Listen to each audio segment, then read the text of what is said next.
Bold solutions for the future. That's the mantra that Dr. Mahamud Bawumia is running on as flag bearer of the governing party, wishing to lead the party to break the eight. Last week, he went to the UPSC and outlined a vision that he says is built on his boss's government's performance, but he would chart a new course, of course. And he says things that were relevant 3 years ago may not be relevant now, and that's why he's running, and he wants to be given the mandate as a main driver to lead the country. My name is Umaru Sandamadu. You're welcome to Face to Face. On Face to Face today, my guest is a Minister for Information, also a key Dr. Bawumia campaigner. You're welcome.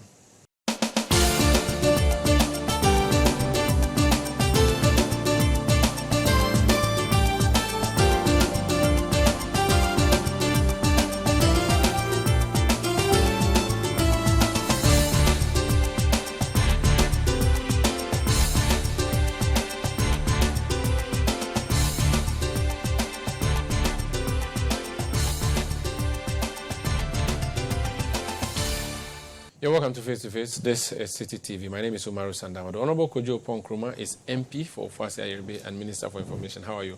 Well, how are you doing? I'm well. How was your primary? Pretty smooth. Wasn't difficult? No. There were 3 of us. We had about 574 delegates to speak to. I spent my time speaking to quite a good number that I believed were going to be supportive of my cause, and they came through for me. That's very good, huh? Yeah. But 500 is very small. It should have been a larger number. We are a relatively new constituency, as you would recall.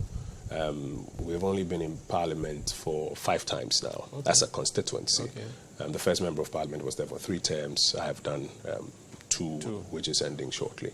So our numbers are not as large because it was a smaller carved, constituency from a previous one. What did you get out of the 500 plus? I got 370. That's a handsome win. Yes.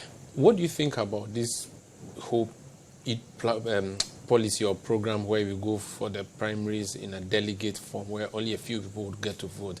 The inducement, the vote buy, and all of those things. What do you think? No, I mean, I've had different schools of thought that the delegate system is flawed and that very quickly we should grow to a general population system where every card-bearing member of the party has an opportunity to make that decision. One of the things I believe in is that when it comes to constitutions, you have to let things flow for a while, and then the things that don't self-correct, then you can make those interventions. Yeah. I think it's early days yet. Let's observe for a while, and then we can make those determinations. What about protecting sitting MPs? Do you hold a view that protect them or let them go and prove that they are worth being protected? The flag bearer of the party went through an election himself. We went through elections. I don't subscribe to that view. I believe that people who have served must have an opportunity to account for their service and let the people decide whether they want that person to continue or be changed. So if things remain the same, you're going to return to the 9th Parliament because Inshallah. Your constituency looks very good in Inshallah. terms of being blue, right? Inshallah. Okay, wish you all the best and look forward to seeing you back. Now let's talk about your government. You've been Minister for Information for 7 years. Difficult job, easy job? Actually, I think I've been Minister for 5.5 years. Mustafa Hamid was the initial Minister. Oh, yeah, I was deputy, and then after about 1.5 years or so, I became substantive Minister. I think it's one of the most difficult jobs in government for a number of reasons. Number one is that a lot of people don't understand what the job description really is. A lot of people think that you are the one who's supposed to speak for everybody in government. And that's not true. Okay. Your core job is to assist ministries, departments, and agencies design and execute their communication. So, for example, if the sports ministry is, opening up Boteman for the All Africa Games, your job is to assist the ministry to design and execute the communication associated with it. But sometimes people think, that you're supposed to be the spokesperson for everybody. And so there are many times when people are expecting an answer and they think that the information minister has it, and you may not necessarily have it. And then there are many times when, based on the brief that you have, you articulate that this is the brief I have from the Ministry of Health, that this is where we are on this matter.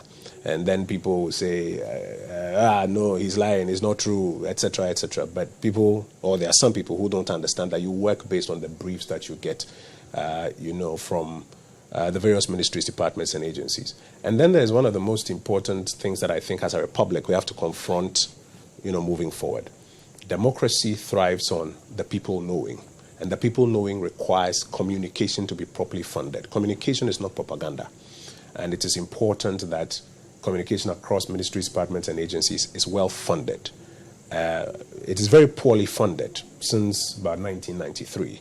And all of those come together to make the job pretty difficult. But we've taken it every day in our stride. So I think it's even evidence in the ministry. If you go to the information ministry, I mean, usually the top floor where the minister operates from is neat, but the general building itself doesn't even look nice. Well, thankfully, we've been able to mobilize resources from other places to put up a refurbishment of our press center. Okay. It served us very well during COVID and beautiful seats, related matters. We've been able to set up a new media monitoring center, which allows us to keep an eye on everything that is going on across the country in the media space, and therefore be able to advise central government of it. We've been able to set up a brand new computerized research center that is able to then give government actual feedback, not I think, but actual feedback, empirical feedback of what people are thinking across the country. But we've also been able to put up a public relations coordination division, which allows us to then farm out public relations officers to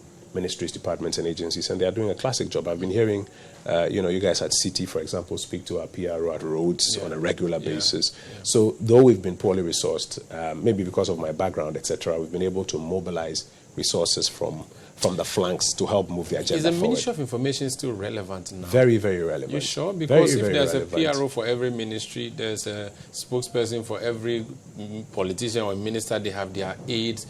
You have this the State Information Department, was it? Information Services Department. So the Ministry of Information does 5 things. Number 1 is to assist ministries, departments, and agencies to design and execute their communication program. Number 2 is to get feedback to central government. And that's why I'm saying we set up, a proper research entity. It's a whole unit. With 261 research officers in the district, a fully computerized headquarters that is able to get the data, working with Ghana Statistical Service and make it available. Number 3 is also to develop policies and programs to support the media ecosystem. And that's where all our media support programs, like the Media Capacity Enhancement Program, the Coordinated Mechanism for the Safety of Journalists, crowding in international partners to assist the Ghanaian media like FPIM, all sit. We've also been representing the state-owned media in Parliament. Though they are independent, we represent them in Parliament. And then you'll find that we are retooling and reorganizing the information services department. The reason I'm asking if you So, particularly for the purposes of policy for the general mass media communication ecosystem, it is a very relevant But what if entity to it have. is subsumed under the Ministry of Communication, which happened in the past? I think happened under the Mahamud government. And there's a promise, I think, by either him, again, that if he comes back, he's going to merge it. Do you not think that if you can merge information under communication, then information is seemingly becoming irrelevant? I mean, there was a time when education was merged with youth and sports under President Kufuor's administration. When it comes to the architecture of government, the Constitution deliberately does not tie the hands of a president. And so that's a different argument altogether. I mean, any president can choose to mix or merge with any other sets of ministries. But the question is, do we need a ministry, whether it's on its own or merged with another, that is responsible for these things that I've spoken about? We absolutely do. You are the Minister for Information. Does it also include protection for journalists? Well, not exactly. The job of protecting journalists cuts across various entities. Yes, those who make policy, like myself, are partly responsible. The National Media Commission, which as an independent constitutional body, has some responsibility. The Ghana Police Service has some responsibility. The Judicial Service has some responsibility. So there's a cross-cutting responsibility. What we have done is to be at the forefront, designing a program for it, and seeking to hold all the other parties accountable for how they execute their part of the program. So promoting journalism is important. The index, we are not looking that good. I mean, the attacks on journalists fall on the average every year, is it? That's what the GG was just telling us.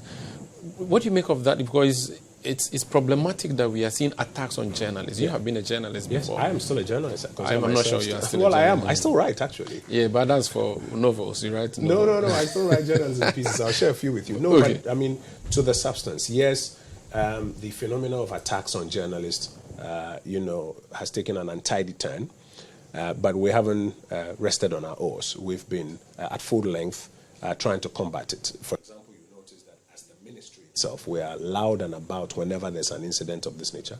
We go secondly to report to the Ghana Police Service. We then follow up to ensure that investigations and prosecutions are taking place. In fact, last year, we held our first annual accountability forum with the Judicial Service, the Chief Justice Center rep to represent her, the IGP Center rep. All the data was made available of how many incidents had happened, how many had been reported, how many had been concluded, how many were still work in progress. And it is something we have to keep doing and holding all of these institutions accountable.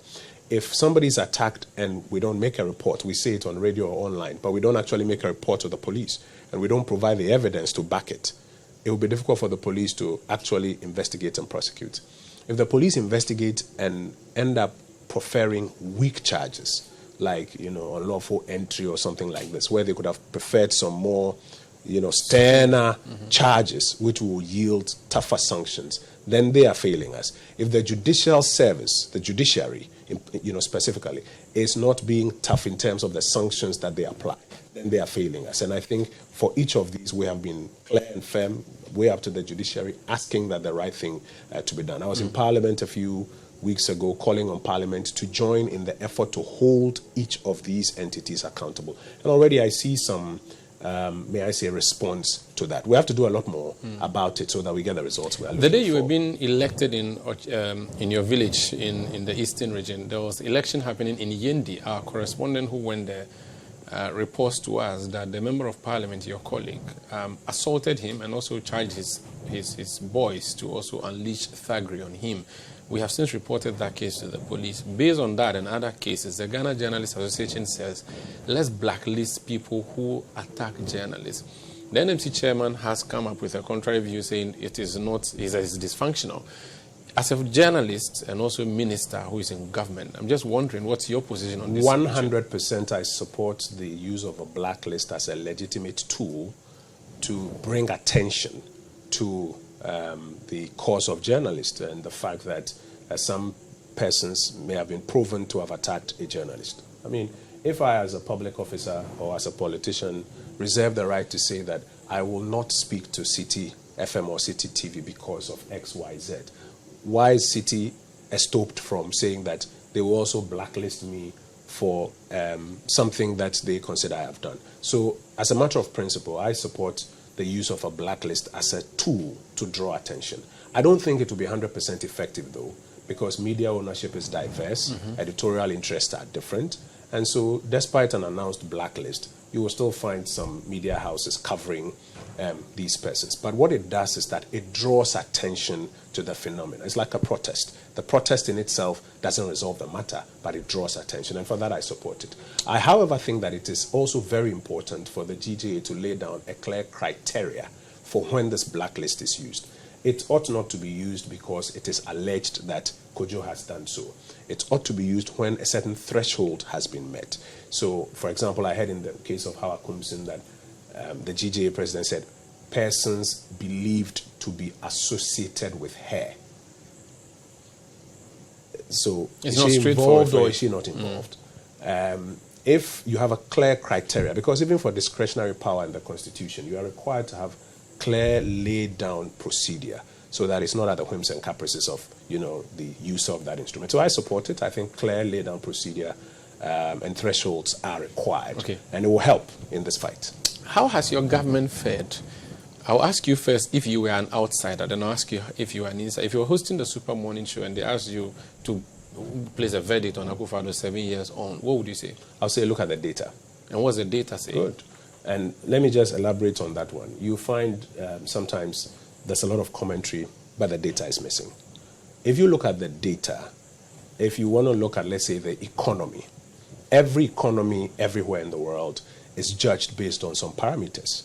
You look at stability, you look at growth, you look at reserves, you look at jobs, you look at currency depreciation or currency stability.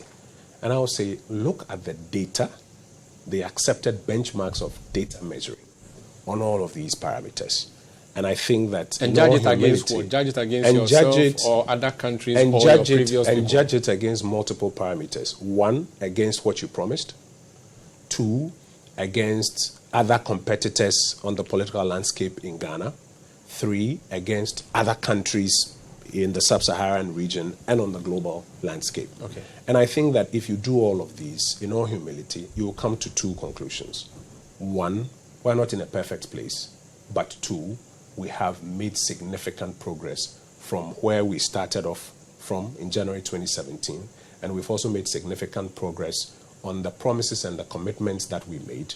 And again, we've made significant progress as compared to our peers. How are you coming to 2 conclusions? Mathematically, that doesn't make sense to me. No, I'm saying there are 2 parts to this conclusion. Yes. Number 1. So 2 parts to the conclusion. Yes, 2 not parts. That there are 2 no. 2 parts to the conclusion. Perhaps I should rephrase. 2 parts to the conclusion. That is not perfect yet. Yes, there are a lot of people who are going through a lot of difficulty today. I mean, if inflation drops down from 50-something% to, 20-something percent, what it means is that year to date, the prices of goods and services in the inflationary basket are going up by 20%. That is still difficult for a lot of people.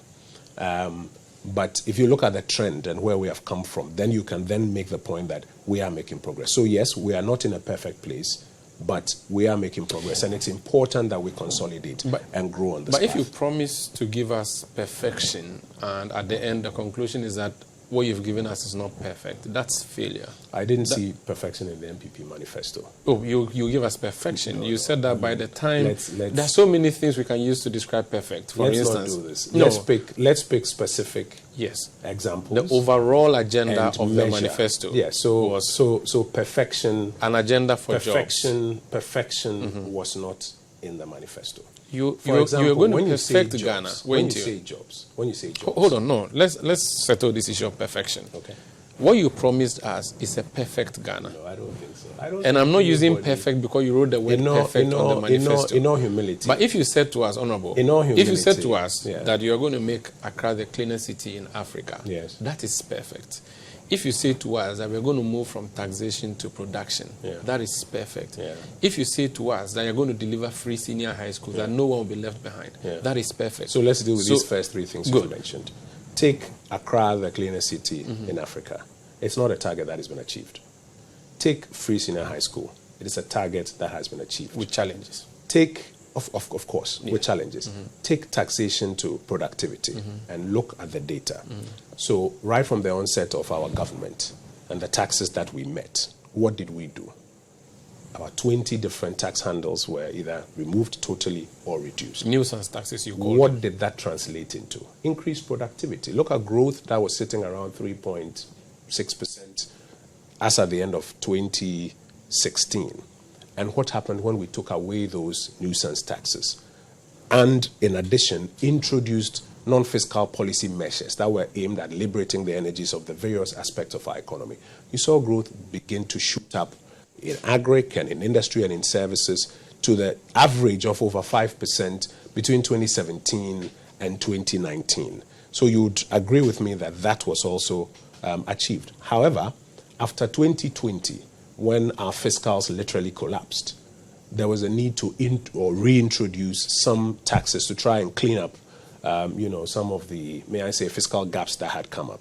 And today you are hearing our flag bearer make the point that he expects that by the time, God willing, he assumes office in January 2025, he will not have need for some of those taxes. So perfection, I am not sure, is what was promised. There were specific promises that were made.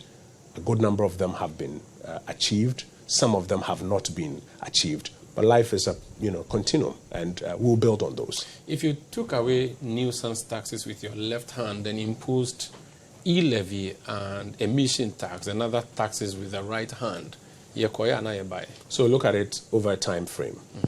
Nuisance taxes were taken off in 2017. Yes. And in consonance with the promise of moving from taxation to productivity, you would notice that productivity picked up 2017, 2018, 2019. In 2020, when we shut down the golden triangle of Ghana's economy, growth that was averaging 5% plus. Remember when we came to power, growth was about 3.6% thereabout. Between 2017, 2018, 2019, when we moved from taxation and focused more on productivity, growth went up average 5% plus. In 2020, when we shut down the golden triangle, government revenues were not coming. So you had to do about 2 things on the upside. you had to borrow unprecedented amounts of money to keep the Ghanaian economy functioning. You also, as part of that borrowing, and that's a second, had to ask the central bank to finance government. You put those things together, and that's how you got the resources to keep the Ghanaian economy or to keep the body politic functioning. Remember, we were living in a period where teachers, for example, were not going to school and teaching, but were being paid. A lot of public services were either running shifts or were not, working at all, but had to be paid. I know private organizations, I don't know if City had the same thing, private organizations that, literally had to furlough workers or had to tell workers that we can't continue with this. But the government had to keep all of this running. By the time we finished, our debt had reached an unsustainable level, and we needed to quickly find ways of recouping. So something like a COVID levy was introduced to help us plow back resources to clean the fiscal gap that had been occasioned because of the interventions. Something like the electronic transactions levy was introduced. We had difficulties in getting the Ghanaian public to agree with us that these revenues were important to help us clean the books. And that's where you heard, for example, the Minister of Finance make the point that, he believes very much that we can be successful with it. We don't have to go to the International Monetary Fund. Eventually, that didn't, pan out. And so the president who had been elected, the president with whom the buck stops, took the decision that it was important to go to the International Monetary Fund so that we could get those resources we were not necessarily getting locally, at the amounts that we were looking for, to begin to clean up the books. And we are optimistic that by the time we are done, at least with 2024, a significant cleanup would have been, occasioned. And that's why the new leader of the party says that if he has the opportunity by January 2025, he would not need to be holding on to those revenues. So in 2017, you introduced a Sempa budget. You take away the so-called nuisance taxes. You are going to be heavy on productivity or production. Then we go the full circle, and by 2024, we are having more nuisance taxes. So full circle, looking at the bigger and broader picture. Do not take away the occasion of 2020, which, for example, the IMF managing director has described as the biggest economic shock since the last depression. Mm-hmm. You can't wish that away. It was such a significant event that I think in the UK, they had about 3 prime ministers or so in the space of, was it a month or 2 months? That's how significant what happened in 2020 was. I think in Italy or so, they also had a number of leaders changed because it was clear that the kind of shocks that were coming and the kind of leadership that was required to hold those shocks were not a par. So anybody who seeks to do an analysis of the Akufo-Addo administration from 2017 to now and seeks to wish away, with the greatest of respect, the significant development of these global economic shocks occasioned by COVID, I don't think is being fair to the facts. And that is why we always say, look at the period 2017 to 2019. And then look at the period 2021 to now. You will see, if you pick the two, you will see numbers and evidence that, speaks for themselves. So you're saying, if you put it all together, then you also account for the impact of the 2020. But why are we recovering? Year? Why are we recovering from 2020 in 2024 using a tax on emission, a tax on electricity consumption? Why did we? Because we imposed COVID levy immediately. COVID came, and we said that this is what we are going to use it for. No, we didn't. It was in. It was the year after. Okay. When so the debts and the I'm still looking at the immediacy. Yes, but that's the point I'm making. But 2024. So 3 years after 2020. I'm coming. So the year after, that is when we introduced that revenue handle to help us clean up the fiscal gaps that have been occasioned in that year. Now, you also realize that success in terms of implementing some of those revenue handles eluded us. Look at e-levy. The projections that were made for e-levy didn't come through. So is this supposed to make up for e-levy? No, I'm coming.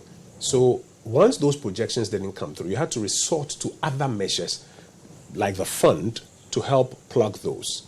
Now, when you go into a program with the fund, they're going to bail you out, and then they're going to require you to mobilize those revenues that you didn't, mobilize to start cleaning up your books. This VAT on electricity is something that I think had been passed if my numbers are correct, as far back as I think 2013, 2014, but had never been implemented. And the view of the Ministry of Finance was to go ahead with its implementation. Now, it proved very unpopular. Cabinet didn't, agree with that view, and the ministry has walked that back. I take particular notice of the statement of the ministry that says that though they are walking it back, they will still need to engage with stakeholders to see how to close that same fiscal gap. So it tells you that the purpose of that was to close that fiscal gap. There's talk, was for example, it an IMF advice that we should do that? Well, or we decided that you come to the table with your measures. Okay, this is one of them. That if I'm going to achieve, let's say, a primary balance of X, these are the measures that I think I so need this to. is one of them. Yes, I'll come and back. so this is the measure that the finance ministry came to the table with, and it has not, been found to be successful, and they've had to walk it back. This is Face to Face on City TV. My name is Umaru Sandamado. My guest, Minister for Information, Kojo Oppong Nkrumah. We are having a conversation on the Akufo-Addo government as we build up into the Dr. Bawumia government that he's hoping materializes from January 7, 2025. And that's if the MPP succeeds in breaking the 8. When we come back, we'll try and deal with a few more issues in Akufo-Addo's government and then talk about his mate, the new flag bearer of the MPP.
You're welcome back. This Face to Face on City TV. My guest is the Minister for Information, Kojo Oppong Nkrumah. So your party seeks to break the 8. You have a new driver in the seat, which driver says he was just a mate. Now, people are saying that it's dishonesty if he tries to separate himself from his driver. They've used so many scenarios about trotro drivers and how their mates do all the shenanigans. I'm sure you've seen that. Help us explain the difference, if there is any. Or you are saying that the difference people are creating is mischief? So if people say it is insincere for him to describe himself as the one who was not the driver, then those people are saying that President Mahama is insincere as well. Because President Mahama described himself as a spare driver after the passing of President Mills. Why? Because he was making the point, that constitutional point, that under Article 58 of the Constitution, executive power rests in the bosom of the president. We all serve at the pleasure of the president. Except the vice president. The vice president serves at the pleasure of the president. The vice president is selected. Mm-hmm. The presidential candidate is the sole person whose image and name is on the ballot paper. He is elected. And he is the one who then assigns responsibilities in the government. But I don't like it when you choose. If I may answer your question, he can choose to assign specific responsibilities to ministers, to the vice president, or to anybody. And we all work in pursuance of his or her vision. In fact, at the event at the UPSA, I tried to remind the audience of the various vision statements that had been made by various leaders of our party in times past, from J. Kufuor's golden age of business to Nana Addo's free SHS to Albert Edubuahin's return to democratic rule with strong institutions to Victor Usu and all of those. And the point is this: whenever somebody becomes the leader of the party, on the platform of the of the party's philosophy, he will couch a vision that is relevant to the times in which he is. and he will lead us to the election based on that vision. The fact that a new leader articulates a vision that in part may deviate from the vision statement of the outgoing leader does not mean anything wrong has happened. When President Mills was buried, the very next set of months, I was a journalist at Joy FM at the time. We were invited to the Accra International Conference Center for President Mahama to outline his vision statement. He had been vice president. Why did he have to come outline his vision statement? Why did he have to say that he was a spare driver and that now he was in the driving seat and therefore wanted to construct things according to his vision? Because that is a reality. So I think that argument, with the greatest of respect, is superfluous. What I think we should do is to focus on the vision. Yes. And ask ourselves whether this vision but just a point answers the questions ahead of us. Because you said that you all serve at the pleasure of the president. Yes. I'm just not sure if the vice president serves at the pleasure of the... He does. Because no, hold on. Before election, yes, yes, because the president can choose a running mate. Yes. But once you are elected and sworn in, yes, I'm not sure presidents can fire their vice president midstream. He can fire you. What is the role of the vice president according to the Constitution? Yes. So if the president, for example, doesn't want you to even chair a cabinet meeting in his stead, cabinet will not be scheduled in his absence. Okay. Cabinet will be scheduled when the president is available. Today, our vice president is chairman of the economic management team. And we have said this unchallenged. The economic management team, even forget about the constitutionality, it's a subcommittee to cabinet. If you read, I think, article, if I'm correct, 56, cabinet is only an advisory body to the president. That's why when we come to parliament, we say that this instrument came by executive approval or came with cabinet approval. So cabinet, prefers advice to the president. Advice is not something that you are bound by. And the fact that you listen to advice from various people and say, I hear all of you, but this is the path I want to take, does not mean you have done something wrong. In fact, if you listen to the vice president, he said that he's very proud of all the advice that the AMT has preferred to the administration of President Akufo-Addo. And now what he's saying is that if you make me president in January 2025, by the grace of God, I am going to pursue this particular vision. Some parts of that vision are in consonance with the Akufo-Addo administration's work and will be a continuation. And some parts will be different for about 2 or 3 reasons. Number one, the circumstances of January 2025 will be different from the circumstances of January 2017 or January 2021. And you would understand, therefore, that some of the things will be different. Number two, the vice president, having sat where he has sat for the last 7 years, has learned a lot. Not everything has gone right in the Akufo-Addo administration, and we are not shy to admit it. Not everything has gone right. You haven't admitted that. That's always been a difficulty. No, we have said, I have even right here said it, and we have said it over and over again. The vice president at Kaswa in 2022 spoke about it. Here's what we're saying. He has had the opportunity to learn a lot of things, to see a lot of things firsthand. And with his particular expertise and his particular disposition to observe and to learn, the things that need to be improved upon, he will improve it. So, for example, he says that you can trust that he will protect and improve free senior high school, the free senior high school program. Why? Why do you need to improve it? Because you've had the opportunity to sit and observe, see the gaps in it, see the challenges in it, see the mistakes in it, and you can build upon that. Other candidates, you may not have the confidence that they will even protect it, let alone improve it. So today you will find that he makes a point that circumstances will be different, and so some parts of his vision will be different. Having learned, he will be able to be in a position to improve some of those things. And then obviously, he also has a particular direction that he wants to take Ghana. A cash-light economy, a tent for the many and not the few. Why didn't he list out to us things he disagreed with? Because, believe it or not, he's going to be a man of his own now. He was serving under somebody, but now the party has given him a mandate. He should say that holding the elephant's flag now, these are the things I thought were a mess or going to create a mess for our government, and these are the things that will let us crash. I am not going to stand for them. I did not stand for them at the time, and I'm going to oppose them now. So why didn't he list out those things so we know? So I'll give you 2 parts to my answer. Number one, at times when he he found it necessary. He openly spoke about his personal position on some matters. Take e-levy, for example. He said it openly, that I don't believe in taxing e-levy. I don't believe in taxing e-levy for two reasons. You affect growth in the digital payment space, and you will tax the poor. When it mattered at the table, he expressed it. But you don't expect the vice president to come and hold a press conference outside that government has passed e-levy, and this is what I said at a cabinet meeting. He's under the oath of secrecy. Even I, as information minister, wouldn't do that. He's under oath of secrecy. He will contribute to the discussions, and in the end, the Akufo-Addo administration will take a decision where it wants to go. Secondly, it will be very immature for any political leader when especially you can tell clearly that you have an opportunity to assume the reins of power and do things in a particular way, to say that the route you want to take is to come and do a press conference that I disagree with this. It's not smart, it's not mature. Rather, focus on the prize. Keep your eye on the ball. Assume the reins of power and use that power to correct the things that you believe must be corrected. A lot of people who have criticized this position say that you are in the kitchen, it is hot, and you still remain in there. In fact, I've listened to an analogy this morning on one of the radio stations where they say you're traveling to Japan with your boss, who is a driver, and you see that whatever is happening in the car is not good. You keep silent until you get to Atimpoku, then you say to the drivers, listen, the driver is getting down. I'm going to take you back to Accra. Then we start the journey all over again. He didn't. That's how people. That's how people that would see be a it. false analogy. Why would we be going back? That's how people are seeing it. That he could have jumped ship. Competitive. No, he couldn't have. What he needed to do was to make his thoughts known, and then assume the reins of power and use it to correct the outstanding things that he believes need to be improved upon. I don't think there's anything wrong with that.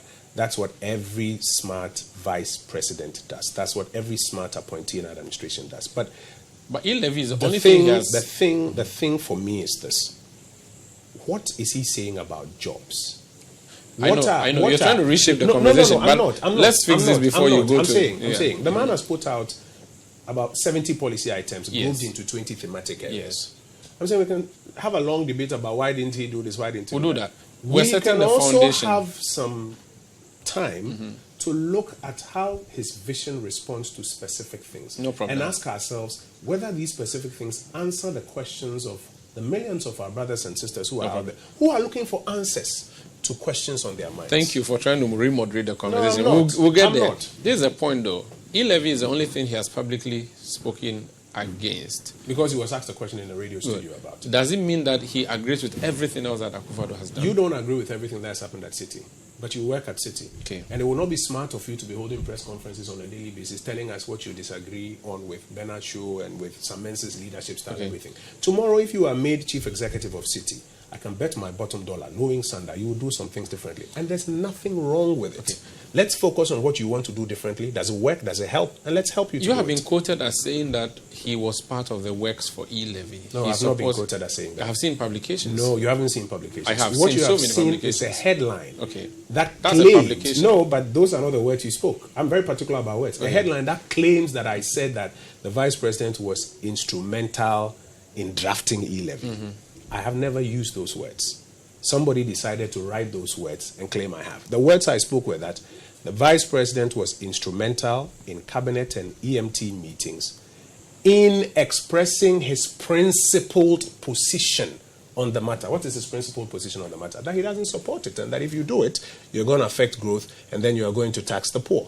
Now, if I say that the vice president was instrumental in cabinet and EMT meetings in expressing his principled position on the matter, I think that it's either mischievous, or I don't want to use another word, for anybody to then try to reinterpret that to mean that I said the vice president drafted. So you did speak at the time. Journalism is one of the most important functions in the state. And I encourage all my colleagues that let's quote the words people use. Let's not try to rewrite their words just to achieve a headline effect. So you said what you said at the time, but it was misquoted. That's what it was mispublished, or it was published wrongly. And actually, if you go into the story, you'll find that they quoted me. But then on the headline, they put a different headline there that I said he was instrumental in drafting e-levy. So this was a cabinet thing, and you came out to breach your oath of secrecy and make the announcement that well, if you read the oath of secrecy, it says that I will hold these things secret unless they are necessary for the discharge of my work. So you decided at the time? I didn't decide. Because there's a popular request for the whole government to support e-levy. It was necessary for my work to provide information for the edification of the Ghanaian public. Even if and that that's what I information did. meant you're breaching what has been said. It's not in a breach cabinet. of the oath of secrecy. The oath of secrecy says that you hold it secret unless it is important to divulge it in pursuance of your work. And this was an instance in which a number of you, members of parliament and ministers, were fighting to make sure e-levy goes through in this chamber, not far from where we are sitting. You are the same people now who are supporting Dr. Mahamud Bawumia, who never supported e-levy like you're saying to us now. How do you, or what is your consistency now, you ministers and MPs who supported e-levy and even did a beautiful cake and cut it, versus those who are now... Again, that is falsehood. There was a party in which a guest did an e-levy cake and presented it to, I think, 2 members of parliament who were there. A photo was taken, it was sent viral, and now you've seen people try to claim that the government held an e-levy party and cut a cake. That's false. Secondly, I've now seen photos of the wife of the vice president at a program where then people do a Photoshop of her photo and then put the e-levy cake there to try to create the impression that that's falsehood. But the substantive question, let me answer about what you did in parliament versus what he said. In both instances, the leaders explained the basis on which they needed to do what they are doing. For example, if you look at the Akufo-Addo administration's presentation of its fiscal program, I think for the year 2021, if I'm correct, 2021 or 2022, it rolled out clearly an expansionary fiscal program and needed to fund it, and made the point that in funding that expansionary fiscal program and helping to clean up the fiscal gaps that have been occasioned because of the spending and the debt of COVID, it needed the electronic transactions levy, and explained why it thought that was the way to go. Dr. Bawumia, the new leader of the MPP, says that in 2025, I'll be rolling out a different fiscal program. I'm going to start by cutting expenses. I'm cutting down the size of government to not more than 50 ministers. Immediately, that's about 45 V8s and auxiliary staff that are gone. That's a savings on the public purse. He says, I'm going to ensure that a lot of the capital expenditure that central government carries on, I'm going to waive it away. And so I'm going to rather work with the private sector to do a lot of the capital expenditure, roads, etc. Then all of a sudden, people had a change of mind. I'm coming. Once he says that, you begin to see expenses moving off the expenditure table. He says, number 3, the goods and services budget that has a part for, purchasing things like printers, etc., etc. I'm going to do what a lot of the private sector organizations do, which is leasing of these assets. And the responsibility of, servicing and retooling is now on the lessor. The moment he outlines that, and the manifesto will show you the numbers, you see the cut in expenditure. And he's saying that because of this cut, if I am designing the fiscal program of 2025 as the president in whose name and on whose behalf the budget and the fiscal program is put together, I will not need these expenses, therefore I don't need these revenues. That's perfectly understandable. And so when you find members of parliament say, I subscribe to this fiscal program for 2025, somebody may choose to mock it by saying, the same people who were happy with e-levy, now they are happy that it's gone. But I think that we should edify the conversation by explaining the context within which the two issues have been raised. Let me see if what you said is understandable and whether I can summarize it. You're saying that when e-levy was brought, the boss of the government at the time, what he said to you made sense. Now the new boss of your party makes another statement which makes sense to you, so makes you depart from the earlier position. Is that what you're saying? I'm saying to you that when City FM was set up at first and there was a conversation about City TV, the conversation was that, no, we don't need to go on a TV path. When times changed and Samens decided that I need to go on a TV path and made an argument that this is why I need to bring on TV and do the convergence, all of you are supporting it. What are you saying? The two are the same. No, they're not the same. They are the same. I'm saying that when someone said we should do radio, I'm saying I'm not saying when someone said you should do radio. No, I said when the leadership said that let's do TV at the time, there was an objection to it. Yeah, no. Oh, there was. Please. The staff did I am an insider like yourself. I am an insider like yourself. Listen, stop bringing if you want us to go back to if you want us to go there, but the point I'm making is this. When Ken Oforiatta putting together the fiscal program of 2021 said, I'm doing these expenses, I'm cleaning up these debts from COVID, and therefore I need these revenues. He made sense, and Parliament supported him. When Bawumia signals that in 2025, I don't need these expenses, so I don't need these revenues, it makes sense. You can ridicule it as much as you want, But it makes sense. But do you not think, with hindsight, it was a waste of time going to bring the E-levy, considering that it hasn't rigged in as much as you were The lessons have been learned, and that's why the lessons have been learned. It has become an unpopular tax on you. But that is why the lessons have been learned, and the new leader of the party has given the policy. So those of you in Parliament, would you not come and apologize? We are happy to support him on this new path. But you won't apologize for the... I think I've been clear, the lessons have been learned, and we're happy to support him. Moving up forward, he says 1/10 for all. I'm sure he wanted to say one umbrella for all, but that would sound different. He said 1/10 for all. What does that mean by 1/10 for all? Okay, so you know, first of all, we make the point that not all persons are economically inclusive or included in productive activity in the Ghanaian economy. So many people looking for jobs who can't find jobs, so many people who are looking for the arm of government to be stretched to the communities in which they are living to get some basic services which they are not getting. It is important for the state to stretch or be stretched a tent big enough for all to participate under, for all to find space to operate economically. People can't get jobs because of poverty at home and couldn't get access to a particular education or space in a particular institution. If the school can take only 1,000 people, you may be qualified, but you are not getting admission in there. What he's saying is that he's introducing a set of bold solutions that will stretch the tent of the state to accommodate as many of our people to be involved in productive activity as possible. In executing that, you need revenue, and widening the tax net is something I've heard since I started listening to budgets. Yes. He's saying the same thing. He's going to widen the tax net. Yes. How is he going to widen the tax net? You know, that, for example, is a classic example. He says that when it comes to income tax, this stratification is leading to a higher level of tax evasion by people. And what he wants to do is to bring a simplified tax model that has a certain specific percentage for incomes. And even if you look at VAT, now there's a view that people should actually move to a sales tax model. I didn't say sales tax, but a sales tax model for VAT, so that you don't do this input and output thing. You have a flat rate that works. He's talking about changing the tax framework of this country to a manner that makes it simple and easy for more people to participate. He's also talking about what he has led to do, which, and I'm not shy to say it, is not being fully implemented. For example, Dr. Bawumia is the one who said that if you still sit at GRA and issue tax identification numbers, which are less than national ID numbers, you are duplicating. Merge the two databases. Automatically, you get the tax database growing exponentially, and you have potentially a larger number of potential taxpayers. What is now left with is that the Ghana Revenue Authority has to use the new database fully and go after everybody who is in that widened net. I can say to you today that that is not being fully done. So he says that if you give me the opportunity, these are the things I'm going to make as priorities and ensure that they are done. Talk to me about his private sector campaign. It appears that he says roads should be built by private sector. I don't understand that. Explain to me. Okay, so you can use private sector partnership to give roads on concessions to be built and tolled by the private sector. When you travel to the US, when you go to the US, you know there are easy pass roads, etc., where the private sector is given incentives, insurance funds, etc., are given incentives to come in and to construct some of these roads and to toll them. And his point is that he's going to bring in the private sector to do a lot more of what government is struggling to do in a manner that gives the private sector incentives so that they use their capital to do it. The people benefit. Government doesn't constrain itself with resources that it doesn't have. It's been tried in other places. It's worked. And he wants to mainstream that here in Ghana. So another youth and the road tools should be back. You can describe it how you want. No, I'm not describing it how I want. No, tell me.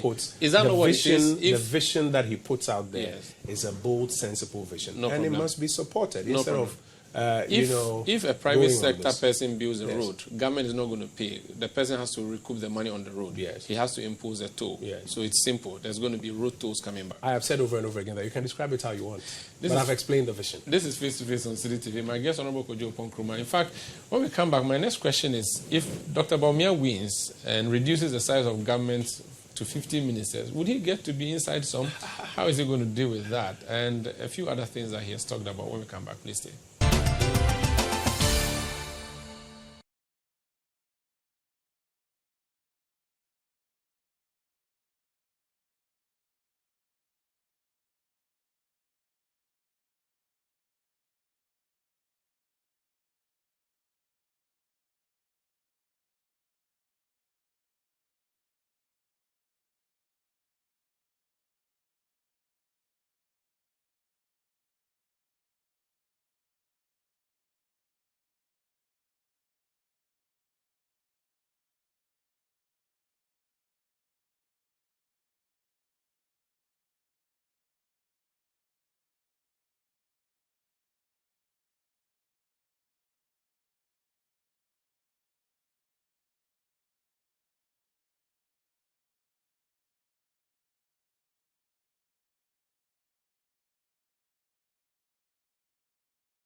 You're welcome back. My guest, Minister for Information, Kojo Oppong Nkrumah. Another promise Dr. Bawumia made, job creation the private sector way. This is a government that came in and brought us NAPCO, where you said you're going to employ people, and after 3 years you gave up on that whole thing and right ran from away. The beginning. You're realizing now that you have to give it to please, as my colleague journalist, put out the full facts.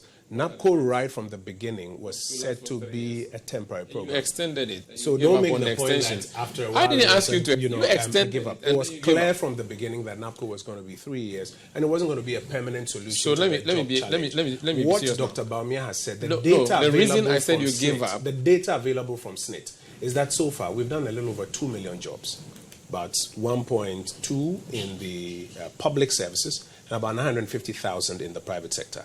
And he's rolling out a jobs program across sectors where he says that those programs will help to give a lot more young people permanent jobs. One of them being in the digital arena. I'm privy to work already that is being done that is going to train about 250,000 people for digital jobs in Ghana, across Africa and globally a year. And in 4 years, do about 1 million. He outlined it there in his policy address. The question is, does that make sense? Is it being done elsewhere? Does it work? So it's going to be private sector led. And I'm saying that the issue of NAPCO, the payment of allowances to them was a problem. They've demonstrated a number of times. Have you realized now as a government that government employment is out of the picture completely, so you are not going to go on that agenda except for maybe institutions like YEA? Government employment can never be out of the picture completely. Okay. Because there will be a public service that will run. But there will be a lot more room in the private sector. And that is why the new leader of the party is making the point that he's going to support the private sector approach significantly, so that the private sector is able to create and retain a lot more jobs than it has done in times past. If you look at the numbers that we are even talking about, because there are very limited, reliable numbers on jobs in Ghana, SNIT data is what we are relying on. That 1.2 plus 950, 1.2 is public sector, 950 is private sector.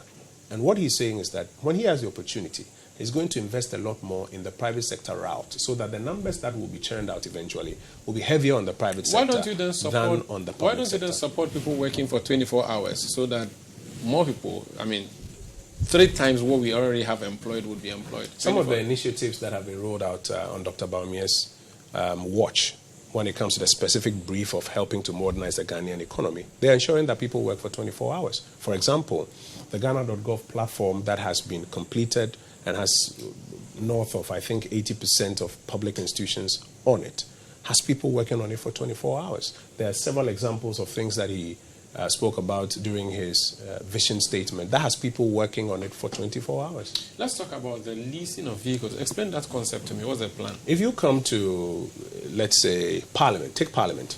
Parliament literally every 4 years buys about 275 V8s for members of Parliament. On loan? On loan. You pay for it? So I, as member of Parliament, I take a loan, which is subsidized by the state, to buy my official vehicle. If you had a different model that says that we don't need to do that, let Parliament just lease a vehicle for you, you won't pay $100,000 in the 4-year period. And it will end up being cheaper on the state than for every 4 years spending $100,000 on a V8 for a member of Parliament, so that he can travel to, for example, Turbodom, where I went yesterday to perform my official function. That is a model. No, it is. It is part of government. No, because you pay for your vehicle. No. I'm saying it's a graphic example. It is the same thing. It's a graphic example. Okay. So take the ministries, departments, and agencies. Yes, use that one for What is the carpool there? How many vehicles are we buying? And what percentage of the capital expenditure budget is going towards purchase of vehicles for the ministries, departments, and agencies? And what he's saying is that if you flip the model and you said, lease it. If, for example, the minister is only traveling 2 days in the week to go and perform an assignment in Kpandu, he may only need to lease that vehicle for 2 days in a week to go and perform that function. Then we don't spend taxpayers' money buying this vehicle that is sitting here. And what happens to the rest of the 5 days where he has to go visit, his constituents? He has to go and... Well, as minister, he's not expected to go visit his constituents. As minister... If he's a minister, he has to go to other public functions. So what happens? So he will then use a smaller vehicle leased. But you already have that plan. No, so he's saying that this concept of buying vehicles, shelve it.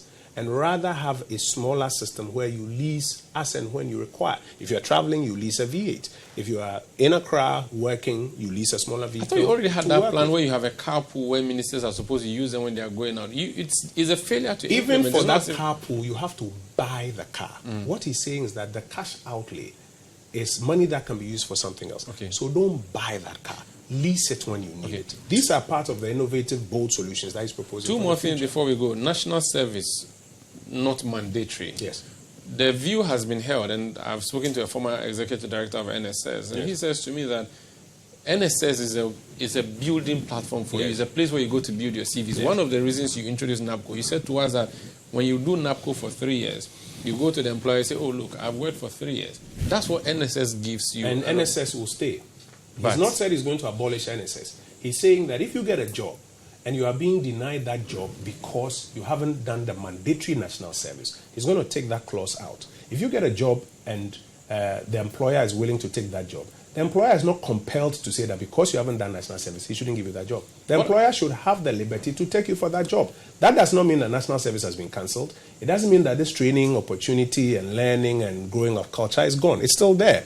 You can go do it. Employers who want to do it can still do it. But you will not be denied a job because you haven't done national service. That's the wisdom in this policy. We complain about agri sector not doing well. You don't think that another better alternative would have been take the NSS people, send them to NSS farms, let them produce maize and sorghum. How many of them have been sent to the farms in recent so many, years? We've had NSS farms. I'm saying, how many of them have been put to the farms? What has been the outcome?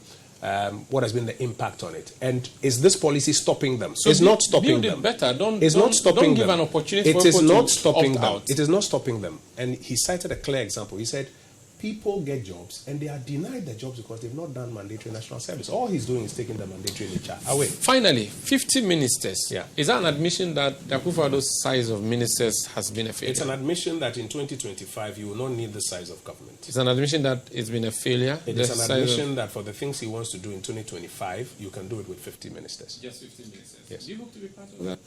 Well, we serve at the pledge of the president. I don't think that all these efforts are cajoling a president to go one way or the other are helpful. I think that what we should do is to help him to construct a government of 50 ministers that will be efficient. Which means I want to even ask you if you are going to also be campaigning for running mate, because it seems that vacancy has caused a lot of campaign. No, I think that we should give the candidates the room.